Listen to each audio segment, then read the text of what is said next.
کوئی گل باقی رہے گا نہ چمن رہ جائے گا، پر رسول اللہ کا دین حسن رہ جائے گا۔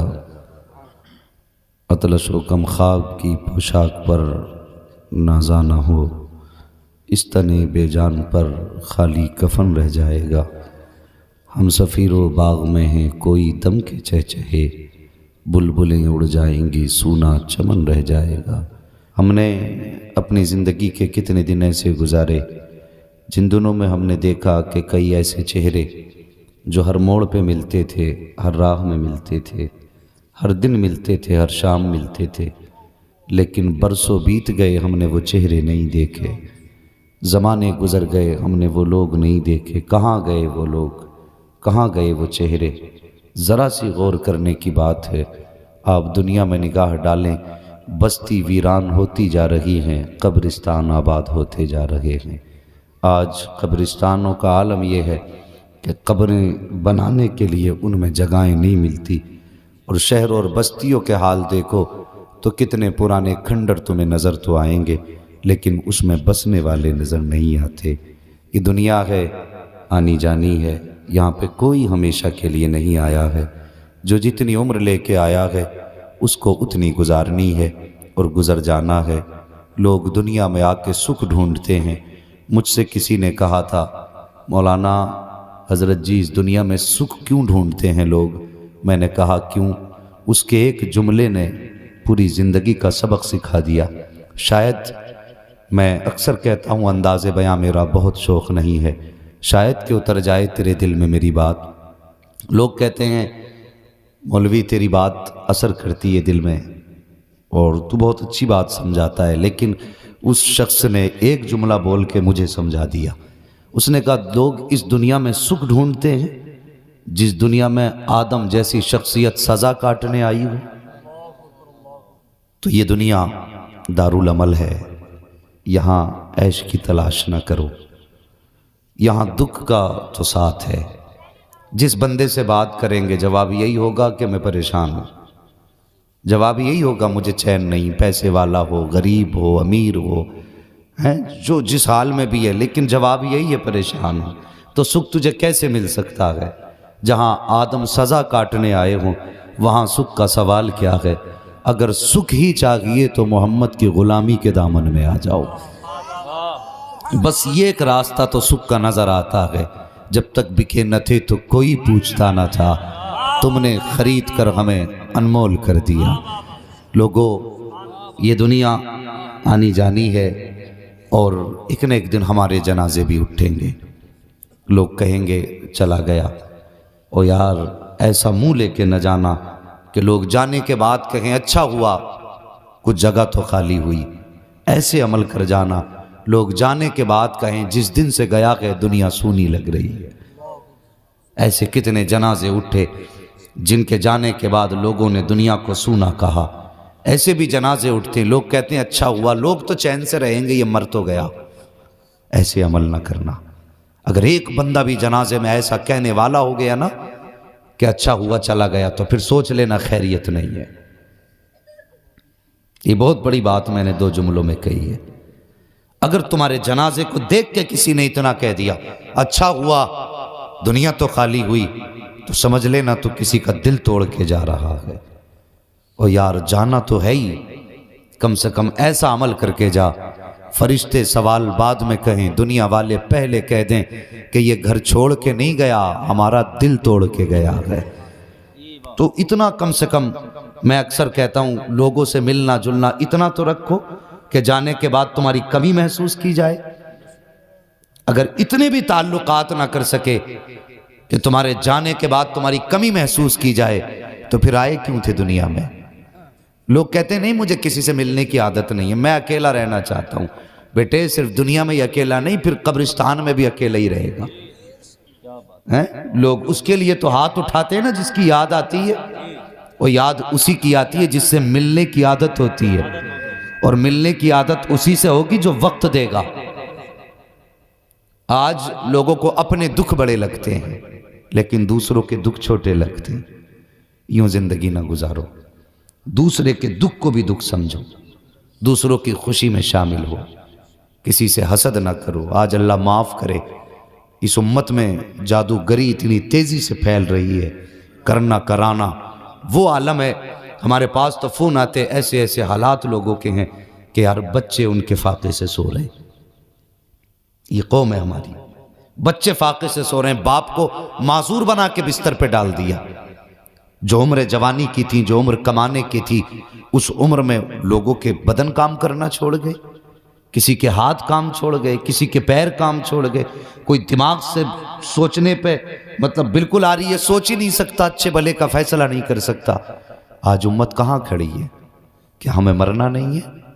یہ اٹھتے جنازے، یہ پھیلی قبریں کچھ بتاتی نہیں ہیں؟ یہ گھروں کا خالی ہونا ہم سے چیخ چیخ کے کچھ کہہ نہیں رہا ہے؟ اور کبھی سوچ بھی لیا کرو، یہ لوگوں کے اٹھتے جنازے ہم سے کہہ رہے ہیں ایک دن تجھے بھی آنا ہے. اور زندگی ایسی گزار کے جا کہ کسی کی ہائے تیرے ساتھ نہ ہو. اگر کسی کی ہائے تیرے ساتھ لگ گئی تو صرف دنیا تباہ نہیں کرے گی، تیری آخرت بھی برباد کر دے گی. حاجی نمازی ہو، اللہ نسل آباد کرے، تمہاری نسلوں میں لوگ حاجی نمازی بنے، مگر خدا را یہ لیول لگا کے کسی کا دل نہ دکھانا، یہ ٹائٹل چپکا کے کسی کا حق نہ کھانا. ورنہ یاد رکھنا یہ ٹائٹل تو دھرے رہ جائیں گے. یہ ٹائٹل کا سوال تو قیامت میں ہوگا، نمازیں کتنی پڑھی ہیں، حساب قبر سے شروع ہو جائے گا. کم سے کم صورت ایسی بنا کے جا لوگ تیرے چہرے کو یاد کر کے رویا کریں، اور جب کسی کو یاد آ جایا کرے تو ہاتھ اٹھ جایا کریں. ورنہ یار یہ دنیا تو اتنی بے وفا ہے، یہاں غیروں کا بھروسہ کیا اپنے یاد نہیں کرتے؟ یہاں کس سے امید رکھتے ہیں یہ بخشوائے گا، یہ ہاتھ اٹھائے گا ہمارے لیے؟ اور یار جو بیٹا زندگی میں باپ کو باپ کہتے ہوئے شرماتا ہو، وہ مرنے کے بعد تیری قبر پہ کھڑے ہو کے فاتحہ کیسے پڑھے گا؟ مجھے بھی ذرا سمجھا. ہم نے اس دنیا سے دل لگایا، اس دنیا کو سب کچھ سمجھا. یہ دنیا کچھ بھی نہیں ہے. وہی کامیاب ہے جنہوں نے دنیا کو کچھ نہیں سمجھا، جنہوں نے زندگی کو صرف کچھ دن کی کشتی سمجھ کے اس پہ سواری کی، وہ کامیاب رہ گئے. اللہ توفیق دے تو زندگی اس طرح گزارو کہ کسی کا دل نہ دکھے، کسی کو تکلیف نہ ہو. ورنہ ہم نے قبروں پہ بیٹھ کے لوگوں کو یہ کہتے دیکھا ہے، چچا خالی ہاتھ جا رہے ہو، جو زمین تم نے ہماری غصب کی تھی اسے بھی تو ساتھ لے کے چلے جاتے. یہ کانوں سے سنی باتیں ہیں، کسی کا قصہ اور کسی کی کہانی نہیں. کتنے لوگوں نے ایسے جنازوں میں ہم شامل ہوئے، لوگوں نے کہا ذرا جنازہ نیچے رکھو. کسی نے کہا بات کیا؟ کہا رکھ تو جنازہ، مجھے چہرہ دیکھنا ہے اور ایک بات کرنی ہے ان سے. جب لوگوں نے جنازہ نیچے رکھا نا، آنے والے کی آنکھ میں آنسو تھے. اس نے کہا تھا جانے والے تو چل دیا، بتا میرے بچے کس کے دروازے پہ اپنی زندگی گزاریں گے؟ میری زمین جو تو نے ناجائز قبضہ کی تھی، اس زمین کو لے کے جا رہا ہے کہ چھوڑ کے جا رہا ہے؟ مجھے بتا تو صحیح. اگر قبر میں جاتے جاتے یہ تانے مل گئے تو تجھ سے کس نے کہہ دیا تیری جنت کی کھڑکی کھلی ہوگی؟ مجھے بھی بتا تو صحیح، وہ کون سا معمہ ہے جو اتنی آسانی سے تجھے جنت کا ٹکٹ دے دے گا؟ وہ کون سا راستہ ہے جو اتنی آسانی سے تیرے لیے جنت کے راستے ہموار کر دے گا؟ اور خدا کے واسطے کسی کا دل دکھا کے نہ جا، کسی کا حق کھا کے نہ جا. اگر زندگی گزارنی ہے تو اس شان سے گزار کہ جنازہ تیرا اٹھے، یتیم رونے لگے کہ یا اللہ جب تک یہ زندہ رہا میرا سہارا بن کے رہا، یہ قبر میں جا رہا ہے اسے اپنی رحمت کا سہارا عطا فرما دے. نعرہ تکبیر، نعرہ رسالت. علماء اہل سنت حضرت علامہ مفتی حماد صاحب قبلہ، نعرہ تکبیر، نعرہ رسالت. ہاں بھائی، آج کس نے جنازے اٹھتے ہیں؟ یہ مزاج ہو گیا ہمارا. ارباب ممبر کی توجہ چاہیے، اگر بات غلط ہو ممبر سے اتار دینا، چاہے میرے گھر کا جنازہ کیوں نہ ہو. روح نکلنے کے بعد میں کہتا ہوں کوئی بندہ ایک ایسا آئے جو یہ مجھ سے کہہ دے تیرا باپ جنتی تھا، اور میں پوچھوں کیوں؟ کہ اس نے یہ نیک کام کیا تھا. ہم مرنے کے بعد تو فکر کرتے ہیں کوئی جنت کی بشارت دے، کیوں زندگی میں خیال نہیں آتا ایسے کام کر جائیں کہ کوئی کہے نہ کہے، بغیر کسی کے کہے رب اپنے کرم سے جنت عطا فرما دے. کبھی ایسی زندگی بھی جی لیا کریں، اور پوری زندگی لوگوں کا دل دکھاتے رہے اور پوچھتا آ کر کہ مولانا جمعرات کے دن مرنا بھی تو یہ ہے کہ آدمی بخش دیا جاتا؟ تجھے جمعرات یاد رہ گئی، حضور کی امت کا دل یاد نہیں رہا؟ جب تو کھیت کی مینڈ سیدھی کر رہا تھا تو تو لٹھ لے کے کھڑا تھا، کہہ رہا تھا نہیں یہاں سے سیدھی کروں گا، جس کی ماں نے دودھ پلایا روک کے دکھائے۔ تجھے اس وقت جنت یاد نہیں آئی؟ اور جب تیرے مکان سے کسی کے گھر کا سورج چھپ رہا تھا تب تجھے خیال نہیں آیا؟ کسی نے کہا تھا کتنے کم ظرف ہیں یہ اونچے مکانوں والے، ہم غریبوں کا تو سورج بھی چھپا لیتے ہیں۔ اور کم سے کم اتنا بھی خیال کیا کر کہیں تیرے گھر کی اونچائی سے کسی غریب کا سورج نہ چھپ جائے۔ یہ بھی تو حق ہے نا کسی کا۔ ہمیں یہ اس وقت خیال کیوں نہیں آتا جب ہم بلڈنگیں اونچی کرتے ہیں؟ مرنے کے بعد کہ کوئی ایسی بشارت دے جائے کہ تیرے باپ کو میں نے جنت میں دیکھا ہے۔ او بھائی، نیک لوگ ہوتے ہیں جن کی مرنے کے بعد لوگ تعریف کریں۔ اگر بندہ چھپ کے گناہ بھی کرتا ہے اور لیکن بندہ چھپ کے گناہ کرتا رہا، لوگوں کی نظروں میں بھی اچھا بنا رہا، اور پھر جنازہ اٹھا اور کسی نے کہہ دیا یا اللہ میں اس سے راضی ہوں، اس نے کبھی میرا دل نہ دکھایا، اور لوگ کہتے ہیں بڑا اچھا آدمی تھا، خدا کی قسم اللہ اس کے اعمال کی کتاب بند کر کے کہتا ہے فرشتوں اسے میرے بندے اچھا کہہ رہے ہیں، میں جانتا ہوں یہ پاپی تھا لیکن یہ دنیا والوں کی نظر میں اچھا تھا، اگر دنیا والوں کی نظر میں اچھا تھا پھر میں تو اس کا کریم رب ہوں، میں اس کے عیبوں سے پردہ ہٹاؤں، یہ میری غیرت کو گوارا نہیں ہے۔ جب اسے دنیا والے اچھا کہہ رہے ہیں تو جاؤ میں نے اس کے نام اعمال میں اس کے گناہوں کی جگہ پہ اس کو اچھا لکھ دیا، تو کم سے کم ایسے عمل کر جاؤ کہ لوگ اچھا کہہ سکیں، زندگی ایسے گزارو کہ لوگ اچھا کہہ سکیں، ورنہ یاد رکھو کبھی کبھی چھوٹا سا گناہ بھی انسان کو تباہ کر دیتا ہے۔ یہ ضروری نہیں ہے کہ تباہی کے لیے کسی کے گھر کو آگ لگاؤ، یہ ضروری نہیں ہے کسی کی آہ کے لیے اس کے گھر کے کسی ذمہ دار آدمی کو قتل کرو، نہ کسی کی رسوائی بھی آہ لے کے ڈوب جاتی ہے، کسی کی ذلت بھی آپ کو برباد کر سکتی ہے۔ مزاج بنائیے، اچھے مزاج بنائیے۔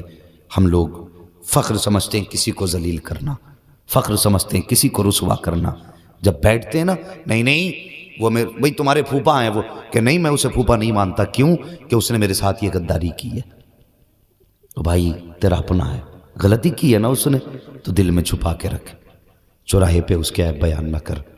فرمایا گیا جو اللہ کے بندوں کے عیب چھپاتا ہے اللہ قیامت میں اس کے عیبوں کو چھپا دے گا، لیکن ہم تو عیب کھولتے پھرتے، لوگوں کو رسوا کرتے پھرتے اور یہ سوچتے ہیں اگر یہ رسوا ہو گیا تو میری عزت اونچی ہو جائے گی۔ نہ، کسی کو ذلیل کرنے سے آدمی عزت دار نہیں ہوتا، کسی کی عزتوں کی حفاظت کرو گے تب اللہ تمہیں عزت عطا فرمائے گا۔ یہ مزاج بنائیے، زندگی جیجیے۔ اور صاحب رہ گئی بات باپ کی، قاری شکیل احمد صاحب اللہ ان کی قبر پر رحمت و غفران کی بارش فرمائیں، اور انہوں نے بیٹے کو حافظ قرآن بنایا۔ یہ باپ ایک بڑی ذات کا نام ہے، میں کہتا ہوں اللہ کی بے شمار نعمتوں میں سے ایک بہت بڑی نعمت کا نام باپ ہے۔ ہاں، جس گھر میں باپ بیٹھا ہوتا ہے نا تو باپ کی موجودگی میں سردی میں بچوں کو سردی نہیں لگتی ہے، اس لیے کہ اس کے بدن کی گرمی کبھی سردی کو قریب آنے نہیں دیتی ہے۔ بہت بڑا نام ہے باپ کا، کبھی اس کے کردار کو سمجھو، اس نے زندگی میں جو ہمارے لیے کیا ہے کبھی اسے سوچیں ہم۔ آج برسوں ہو گئے باپ کو انتقال کیے ہوئے، بیٹے کو فرصت ہی نہیں ملی جو قبر پہ چلا جاتا، کبھی خیال ہی نہیں آیا کہ چلو چل کے باپ کی قبر پہ فاتحہ بھی پڑھ لیں، اور پڑھے گا کب جب اسے سکھائی ہو باپ نے۔ اگر جمعرات کا دن بھی آتا تو محلے میں بھاگا پھرتا، ملا جی کہاں ہیں، حافظ جی کہاں ہیں، امام صاحب کہاں، فاتحہ پڑھ دیو، درود دے دیو۔ مجھے ایک بات بتائیے، برا نہ مان لیے، اپنے باپ کی جائیداد کھاؤں میں اور فاتحہ کے لیے تلاش کروں امام صاحب کو، میں صحیح کر رہا ہوں؟ اس کے بعد بھی امام نہ آئے تو امام کا بستر باندھ دو۔ وہ کیسا پڑھا حافظ کہ میرے گھر فاتحہ پڑھنے نہیں آیا؟ چل وہ تو آیا نہیں، تو بتا تو کیسا بیٹا ہے؟ جائیداد تو کھائے، فاتحہ دوسرے پڑھیں؟ کم سے کم اتنا تو کر کہ جس کی جائیداد استعمال کر رہا ہے کبھی ہاتھ اٹھا کے اس کے حق میں دعا کر لیا کر، کبھی اتنا تو کر لیا کرو۔ بہت بڑا کردار ہوتا ہے ماں باپ کا بچوں کی پرورش میں۔ تم نے کبھی جانوروں کو تو دیکھا ہوگا نا کہ مرغی جب بارش ہوتی ہے بچوں کو پروں میں دبا لیتی ہے، مجال ہے بلی کے سامنے مرغی کی اوقات کیا ہوتی ہے، لیکن جب بچوں کی باری آتی تو وہ اس سے لڑ جایا کرتی ہے، اور جب بچے کو لے کے چیل اڑے تو ہم نے ان مرغیوں کو اڑتے دیکھا جو کبھی 5 فٹ نہ اڑی ہوں۔ یہ اولاد سے جانور کا پیار ہے، تو پھر انسانوں کا پیار اولاد سے کتنا ہوگا؟ کبھی کسی نے سوچا او یار رب سے دعائیں کیا کرو اللہ کرے کسی کے ماں باپ اس کے سامنے دنیا سے نہ جائیں. ہاں ورنہ اگر باپ کا انتقال ہو تو ایسا لگتا جسے سر سے آسمان ہٹ گیا ہو. ماں کا جنازہ اٹھ جائے تو ایسا لگتا پیر کے نیچے کی زمین کھسک گئی ہو.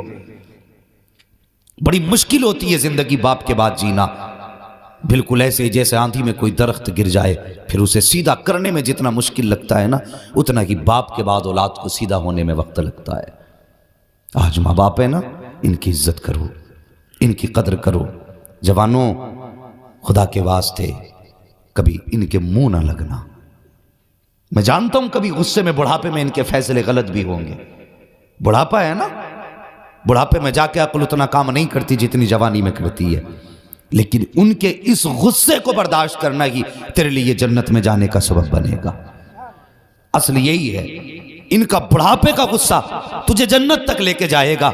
اگر ان کی اچھی باتیں سنی تو کیا سنی مزہ تو تب ہے ان کی کڑوی باتیں بھی سنا کرو ان کا غصہ بھی دیکھا کرو. اگر یہ جلال میں آئیں تو مسکرا دیا کرو. اگر یہ ڈانٹا کریں تب بھی مسکرا دیا کرو. یہ مارنے اٹھیں تو گردن جھکا دیا کرو. ان کے ہاتھ نہیں رب کی رحمت کی سوغات ہوا کرتے ہیں. ان کے جملے نہیں رب کی طرف سے برکت کے کلمات ہوا کرتے ہیں. یہ قسمت والوں کو ملا کرتے ہیں ورنہ وہ کتنے محروم ہو جاتے ہیں جن کے گھر سے باپ کا جنازہ اٹھ جاتا ہے. لوگ کہتے ہیں کہ گھر میں بیٹھے بیٹھے ٹٹر کرتے رہتے ہو تمہاری آواز اچھی نہیں لگتی ہے. او یار میری بات یاد رکھنا جس دن اس باپ کا جنازہ اٹھ جائے گا تجھے چارپائی تو نظر آئے گی لیٹنے والا باپ نظر نہیں آئے گا. جس لاٹھی کو پکڑ کے چلتا تھا وہ لاٹھی تو نظر آئے گی لیکن پکڑنے والا تجھے بابا نظر نہیں آئے گا. اس دن تیری آنکھ میں آنسو آئیں گے اور یہ پانی کے آنسو نہیں ہوں گے یہ خون کے آنسو ہوں گے. اس دن تجھے احساس ہوگا تو نے کون سی دولت کو کھو دیا ہے تو نے کون سی نعمت کو کھو دیا ہے. اور خدا کے واسطے آج باپ ہے تو قدر کر لو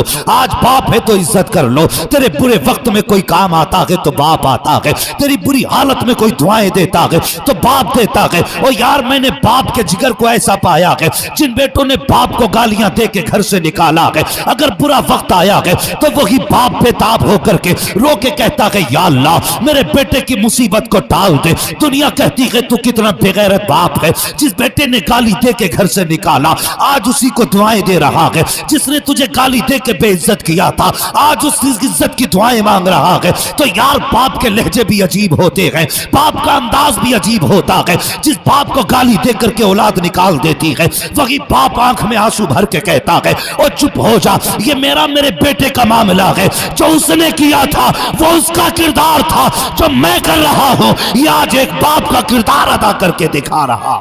نعرہ تکبیر نعرہ رسالت علماء اہل سنت مسلک اعلی حضرت علامہ مفتی حماد صاحب قبلہ نعرہ تکبیر نعرہ رسالت. میں جانتا ہوں یہ بہت بڑی بستی ہے یہاں پہ بڑے بڑے خطیب آئیں گے مگر بھائی مجھے خطیب نہ سمجھ اپنا بھائی سمجھ کے بات سچی لگے تو دل پہ لکھ. میں یہاں خطابت کے جوہر منوانے نہیں آیا یہاں میں باتوں پہ نعرے لگوانے نہیں آیا. بس یوں سمجھ لو برگے ہنا پہ لکھتا ہوں میں درد دل کی بات شاید کہ رفتہ رفتہ لگے دل ربا کے ہاتھ. لائک کریں شیئر کریں اور سبسکرائب کریں اور ساتھ ہی بیل آئیکن کو دبائیں تاکہ آپ کے پاس روز نئے ویڈیو آ سکے اور آپ سب سے پہلے دیکھ سکو.